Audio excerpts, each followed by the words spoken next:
Halo semua, ketemu lagi dengan Pak Beni. Semoga kalian di sana dalam keadaan sehat semua ya. Pada video sebelumnya, Pak Beni sudah membahas bab perpangkatan dan bentuk akar bagian keempat, yaitu perpangkatan nol dan negatif. Nah, pada video kali ini, Pak Beni akan membahas bagian kelimanya, yaitu menyederhanakan bentuk akar. So, siapkan alat tulis kalian, mari kita mulai.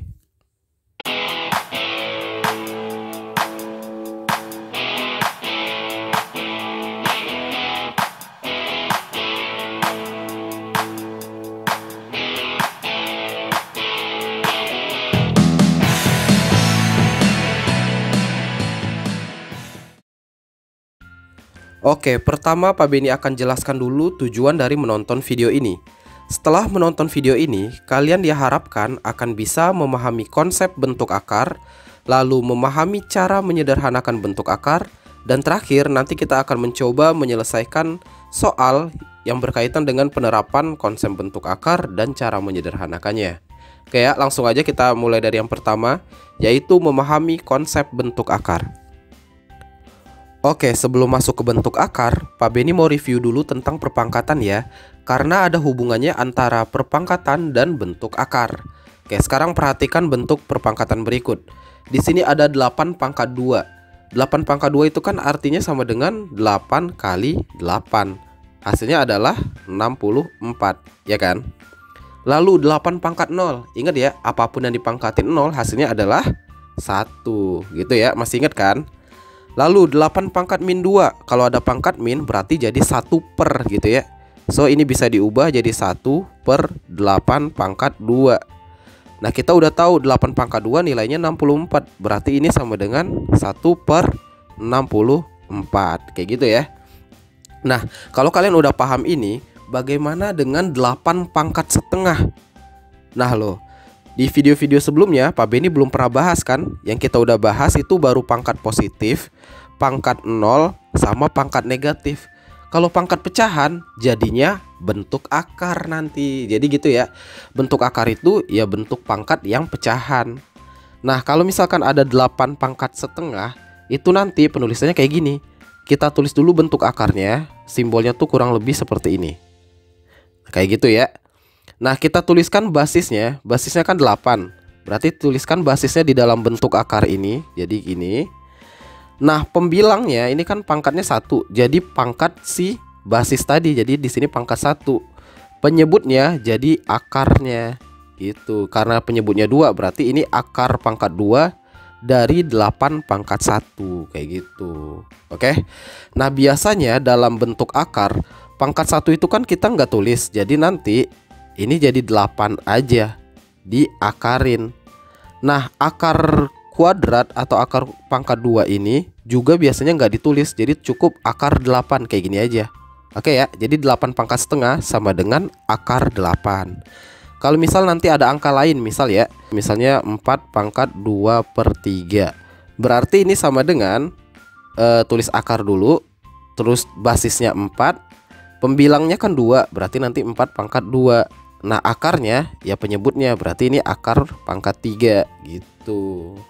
Kalau ini biarin aja kayak gini karena udah bener ya. Atau kalau misalnya satu lagi deh, ada 5 pangkat 1 per 3. Berarti ini sama dengan bikin akar, lalu basisnya 5, pangkatnya 1, berarti nggak usah ditulis ya, biarin aja 5. Karena penyebutnya 3, berarti ini akar pangkat 3 dari 5. Kayak gitu cara bacanya. Bisa dipahami kan? Oke, secara konsep, bentuk umum dari bentuk akar dapat ditulis sebagai berikut. Kalau ada A pangkat N sama dengan B, maka akar pangkat N dari B itu nilainya sama dengan A. Sehingga kalau kita ngomongin akar kuadrat aja ya, berarti kan yang pangkat 2. Berarti kalau ada A pangkat 2 sama dengan B, maka akar kuadrat dari B itu nilainya sama dengan A. Gimana, lumayan ya? Jadi ini bahasa matematikanya kayak gini. Tapi simpelnya lihat tuh kayak yang dibilang sama Dedek di bawah. Katanya akar itu intinya lawan dari pangkat. Sama kayak misalnya pengurangan lawan dari penjumlahan, pembagian lawan dari perkalian. Itu aja sih simpelnya. Jadi kalau misalnya Pak Beni contohkan, kalau misalkan ada 3 dipangkatin 2, hasilnya kan 9. Berarti 9 kalau diakarin hasilnya adalah 3. Intinya sih gitu aja. Jadi akar itu lawan dari pangkat atau kebalikan dari pangkat. Gampang kan? Oke, supaya kalian lebih paham tentang konsep bentuk akar, Pak Beni kasih contoh satu soal lagi ya. Tentukan nilai dari bentuk akar berikut. Di sini ada akar 64. Seperti di slide sebelumnya, Pak Beni sudah bilang, kalau misalkan enggak ditulis, berarti ini artinya akar pangkat 2 atau akar kuadrat, gitu ya. Berarti soal ini yang ditanya adalah bilangan berapa yang kalau dipangkatin 2 hasilnya 64. Jawabannya ya 8 dong ya kan. Kenapa? Karena 8 pangkat 2 hasilnya adalah 64 gitu. Bisa dipahami kan? Tapi ada yang bilang, Pak, kan minus 8 pangkat 2 juga 64. Bener sih, coba ya. Minus 8 kali minus 8 hasilnya 64. Tapi kenapa minus 8 bukan jawabannya? Nah ini nih, perhatikan kotak biru yang Pak Beni buat nih. Ingat, hasil dari akar kuadrat suatu bilangan adalah bilangan positif gitu. Jadi kalau ada suatu angka terus dikasih akar, jawabannya yang kita ambil yang positifnya aja. Itu udah ketentuan matematika di seluruh dunia kayak gitu. Oke ya. Jadi kalau ada bilangan diakarin, yang kita ambil yang positifnya aja. Gampang kan? Nah, kalau kalian mau lebih paham lagi tentang mencari nilai akar ini, Pak Beni sudah pernah membuat videonya. Silahkan klik link di pojok kanan atas itu. Muncul kan? Oke, di situ cara-caranya ya. Oke, lanjut. Sekarang kita pindah ke sebelah kanan. Ada akar minus 64. Nah, kalau ada akar minus atau akar bilangan negatif, ini nggak usah dihitung. Jawabannya udah pasti tidak terdefinisi. Kalau kalian masukin ke kalkulator pun, ini hasilnya pasti error. Kenapa? Karena logikanya nggak ada bilangan kalau dipangkatin 2 hasilnya bilangan negatif. Contoh ya, sembarang aja. Misalnya 2 kali 2, nanti hasilnya 4, positif kan? Atau bahkan kalau kita ambil yang negatif nih, minus 2 kali minus 2, hasilnya pasti positif juga kan? Jadi nggak mungkin ada bilangan negatif di dalam akar kuadrat. Kayak gitu, bisa dipahami ya. Jadi kalau kalian ketemu akar negatif, pasti nggak ada jawabannya, nggak usah dihitung. Contoh, akar minus 100, ya jawabannya error juga atau tidak terdefinisi. Atau akar minus 50, sama aja ya, jadi nggak ada jawabannya. Pokoknya kalau ada akar negatif, nggak ada jawabannya. Kecuali kalau kalian nanti sudah belajar di level yang lebih tinggi, setelah belajar bilangan imajiner, ini baru ada jawabannya. Gitu aja ya, bisa dipahami kan? Oke, kita lanjutkan ke menyederhanakan bentuk akar. Jadi yang dimaksud dengan menyederhanakan bentuk akar itu, kita membuat bilangan yang di dalam akar itu menjadi sekecil mungkin. Kita ubah menjadi sekecil mungkin, kayak gitu ya.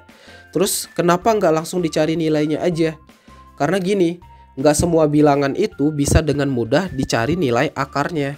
Contoh yang mudah nih ya, misalnya akar 100. Gampang kan? Karena jawabannya pasti 10. Kenapa 10? Karena 10 pangkat 2, 100. Contoh yang gampang lagi misalnya akar 4. Gampang, jawabannya pasti 2. Karena 2 pangkat 2, 4. Ya kan? Nah kalau akar 32, berapa? Nggak ada kan bilangan bulat. Kalau dipangkatin 2, hasilnya 32. Yang paling dekat itu 36. Itu pun 6 pangkat 2, hasilnya 36. Udah kelewatan kan? Berarti 32 ini nggak ada bilangan bulatnya. So, kita cuma bisa menyederhanakannya, kayak gitu.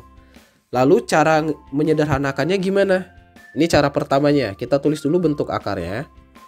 Lalu kita pikirkan, untuk memecah 32 ini, kita pikirin berapa bilangan kuadrat yang bisa dikaliin sehingga jadi 32.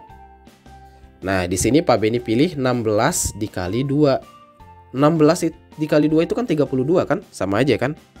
Kenapa 16? Karena akar 16 tuh ada nilainya. Akar 16 kan 4, berarti 4. Akar 2 ada nggak? Nggak ada, berarti 2-nya tetap di dalam akar. Jadi 4 akar 2. Kayak gitu caranya. Bisa dipahami kan? Kalau misalkan kalian merasa ini terlalu cepat, Pak Beni punya cara kedua. Cara kedua ini cukup panjang, Tapi insya Allah pasti benar selama kalian membaginya dengan benar juga. Kita pakai metode pohon faktor. Contoh kayak gini. Kan yang ditanya akar 32, berarti kita cari faktor dari 32. Kita kan kalau mau pohon faktor berarti bagi dengan bilangan prima. Bilangan prima terkecil berarti 2. Jadi kita bagi dengan 2, hasilnya 16. Bagi 2 lagi hasilnya 8. Bagi 2 lagi hasilnya 4. Bagi 2 lagi hasilnya 2. Kita berhenti sampai bilangan prima juga. Di sini kan 2 udah bilangan prima, jadi kita berhenti. Oke? Lalu gimana selanjutnya? Kita kumpulkan angka yang sama, 2 buah angka yang sama menjadi 1. Contohnya kayak gini. Angka yang sama itu maksudnya bilangan primanya ya. Jadi yang 2 ini, 2 sama 2 kita kumpulin jadi 1.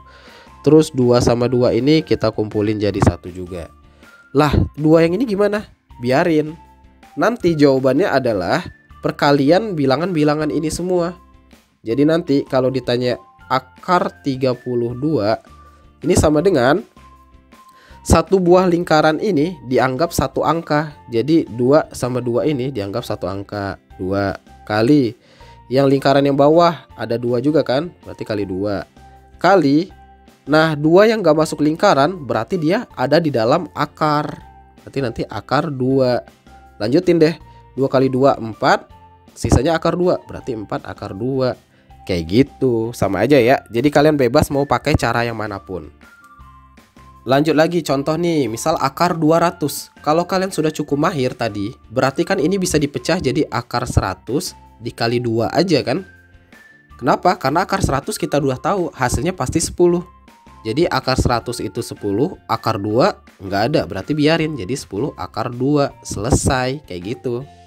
Kalau mau pakai cara pohon faktor bisa juga. Kita pecah aja. Akar 200 berarti 200 bagi 2 nih, hasilnya kan 100. Bagi 2 lagi, hasilnya berapa nih? 50. Bagi 2 lagi, hasilnya 25. 25 udah nggak bisa dibagi 2 kan? Kita coba bagi 3. Nggak bisa juga, bagi 5. Bisa dong, 25 dibagi 5, hasilnya 5 juga kan? Berarti ini udah bilangan prima, so kita stop sampai sini. Seperti tadi, kita kumpulkan 2 angka yang sama. Berarti 2 sama 2 yang ini kita kumpulin. 2 ini nggak ada temen lagi kan? Berarti dia biarin.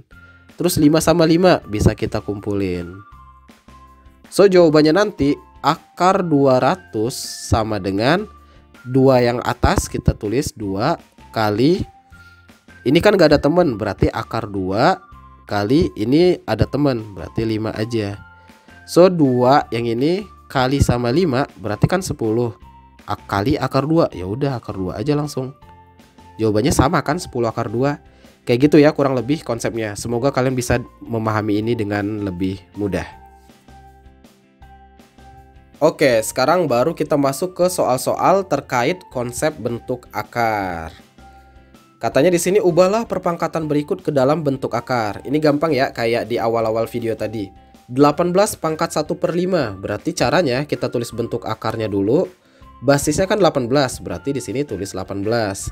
Pangkatnya pembilangnya 1 nih, berarti nggak usah ditulis pangkatnya. Terus penyebutnya 5, berarti ini akar pangkat 5 dari 18. Udah selesai kayak gitu. Gampang kan?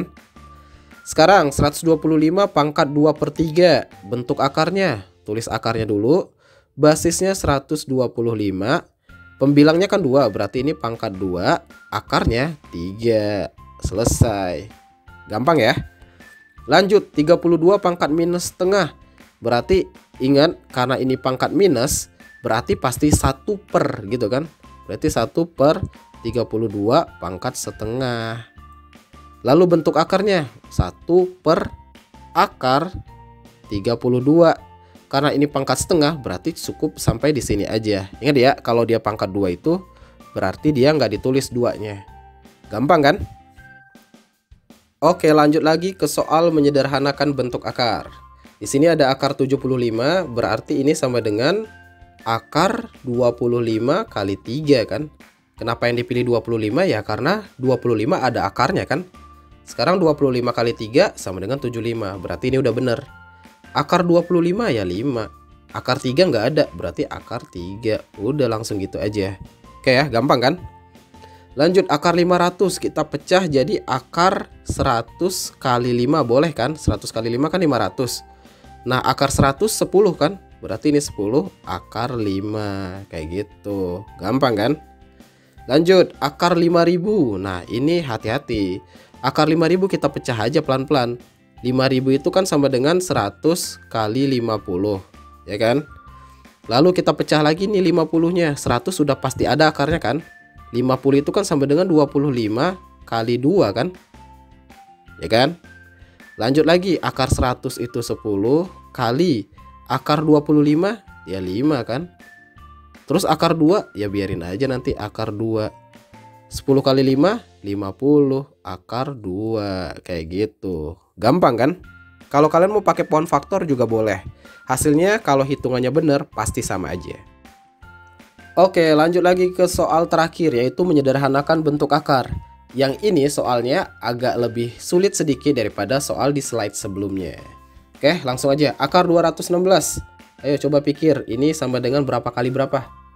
216 itu kan sama dengan 36 dikali 6 kan? Oke, lanjut lagi. Akar 36 itu 6. 6 nggak ada akarnya kan? Berarti tetap 6 akar 6. So, itu jawabannya. Lanjut ke sebelahnya, akar 112. Kalau misalkan kalian lama mikirin berapa kali berapanya, Pak Beni sarankan mending langsung di pohon faktorin. Ya, jadi biar bisa langsung kerja gitu. 112 dibagi 2 hasilnya adalah 56. 56 dibagi 2 lagi 28. 28 dibagi 2 lagi 14. 14 dibagi 2 lagi 7, ya kan? 7 stop di situ karena 7 sudah bilangan prima. Seperti sebelumnya, kita kumpulkan dua angka yang sama. Jadi 2 sama 2 kita kumpulkan. 2 sama 2 ini kita kumpulkan. 7 nggak ada teman, berarti dibiarkan. Jadi jawabannya nanti sama dengan yang dikumpulin itu jadi 1 ya. Pertama yang ini, berarti ini 2 kali. Yang ini 2 kali. 7 nggak ada teman, berarti di dalam akar. Lanjut, 2 kali 2 berarti 4 akar 7. Selesai gitu ya. Lanjut soal sebelahnya, akar 105. Akar 105 kita coba faktorkan lagi. Akar 105 itu dibagi 2 udah pasti nggak bisa ya, karena ganjil kan. Jadi kita coba bagi 3, hasilnya adalah 35. 35 udah nggak bisa dibagi 3, berarti kita coba bagi 5, hasilnya adalah 7. Nah lo perhatikan baik-baik, kalau di soal sebelumnya kita kan kumpulin dua angka yang sama. Sekarang kan nggak ada yang sama, semuanya beda. Ini 3, ini 5, ini 7. Terus gimana solusinya? Kalau misalkan nggak ada yang sama, berarti akar 105 sebenarnya udah sederhana. Jadi ini kalau disederhanakan tetap akar 105 gitu. Itu ya, kalau dia udah nggak ada yang sama berarti dia udah pasti yang paling sederhana. Oke, bisa dipahami kan? Oke, itulah video pembahasan tentang menyederhanakan bentuk akar. Untuk video selanjutnya, Pak Beni akan membahas sifat-sifat pada bentuk akar. So, stay tune aja ya. Semoga video ini bermanfaat. Terima kasih sudah menonton, dan ciao!